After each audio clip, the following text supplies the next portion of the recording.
PM Modi लगातार देश हित में काम कर रहे हैं। पीएम मोदी हर वक्त यही सोचते हैं कि कैसे देश तेज गति से आगे बढ़े और कैसे देश के लोग खुशहाल जीवन जी सके। इसी के लिए सत्ता में आने के बाद से लेकर अब तक पीएम मोदी लगातार मिशन मोड में काम कर रहे हैं। देश की महानीय जनता ने 2014 में अपनी बागडोर संघ, सनातन और संस्कृति के प्रति श्रद्धा और भारत की प्रतिष्ठा को समृद्ध करने वाली पार्टी बीजेपी के हाथ में सौंपकर इस नए भारत का सूत्रपात कर दिया है। पीएम मोदी के सत्ता में आने के बाद 3 तलाक की मुक्ति, सर्जिकल स्ट्राइक, अनुच्छेद 370 की समाप्ति, सीएए, ऑपरेशन सिंदूर, आत्मनिर्भर भारत, सबका साथ सबका विकास, भारतीय ज्ञान परंपरा, भारतीय भाषाओं की प्रतिष्ठा जैसे तमाम विचार इस देश की जनता को पहली बार सुनने और देखने को मिले। इसके साथ ही नई भारतीय न्याय संहिता में समाज हित के लिए कुछ सांविधिक परिवर्तन जैसे कदम उठाकर सरकार ने भारत की न्याय व्यवस्था को और भी अधिक विश्वसनीय बना दिया है। वहीं अब सरकार ने एक और बड़ा कदम उठाया है।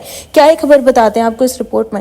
दशकों सरकारी जमीन पर कब्जा करने वालों की अब खैर नहीं है। केंद्र सरकार ने सरकारी परिसरों पर अवैध रूप से कब्जा करने वालों के लिए कड़े दंड का प्रावधान रखा है। इसके तहत ये कहा गया कि पहले महीने में संबंधित संपत्तियों के लाइसेंस शुल्क का 40 गुना जुर्माना देना होगा, जो इसके बाद हर महीने 10% की दर से बढ़ता जाएगा। केंद्र सरकार का ये प्रावधान जन विश्वास विधेयक 2026 का हिस्सा है, जिसमें वाणिज्य और उद्योग राज्य मंत्री जितिन प्रसाद ने लोकसभा में पेश किया। आपको बता दें कि प्रस्तावित संशोधन के अनुसार यदि कोई व्यक्ति सार्वजनिक गैर आवासीय भूमि पर अवैध रूप से कब्जा करते हुए पाए जाते हैं तो उसे 6 महीने तक की जेल या भूमि के मूल्य का हर वर्ष के हिसाब से 5% तक का जुर्माना या दोनों सजा दी जा सकती है। ये कदम सरकारी परिसरों और भूमि पर अवैध कब्जा करने वालों के खिलाफ सख्त कार्रवाई का रास्ता प्रशस्त करेगा।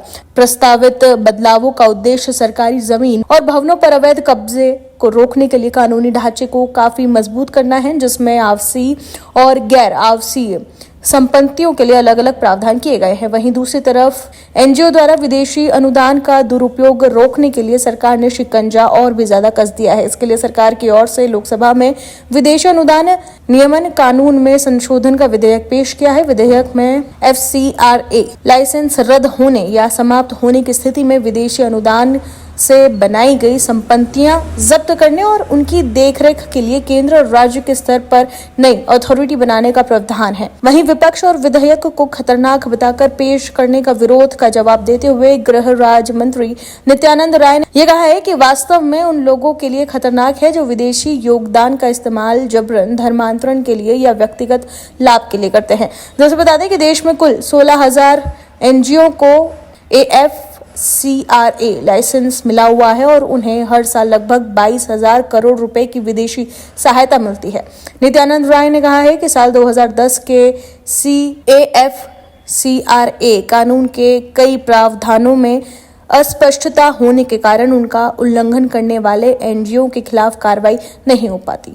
वहीं विधेयक को पेश करते हुए नित्यानंद राय ने आगे ये भी कहा कि मोदी सरकार विदेशी फंडिंग के किसी भी दुरुपयोग को बर्दाश्त नहीं करेगी और ऐसे तत्वों के खिलाफ सख्त कार्रवाई करेगी।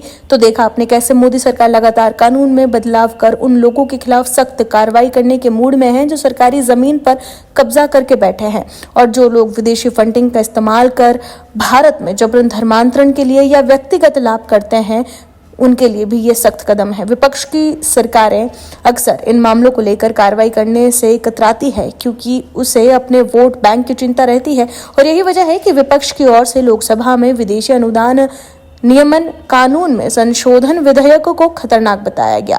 लेकिन सरकार का यह साफ कहना है कि ये उन लोगों के लिए खतरनाक है जो विदेशी योगदान का इस्तेमाल जबरन धर्मांतरण के लिए या फिर व्यक्तिगत लाभ के लिए करते हैं। वहीं इन कानूनों को लेकर आप दर्शक क्या राय रखते हैं? सरकार के इस फैसले से आप खुश हैं तो कमेंट सेक्शन में जरूर बताएं। आप दर्शकों से विनम्र निवेदन है कि चैनल को सब्सक्राइब जरूर करें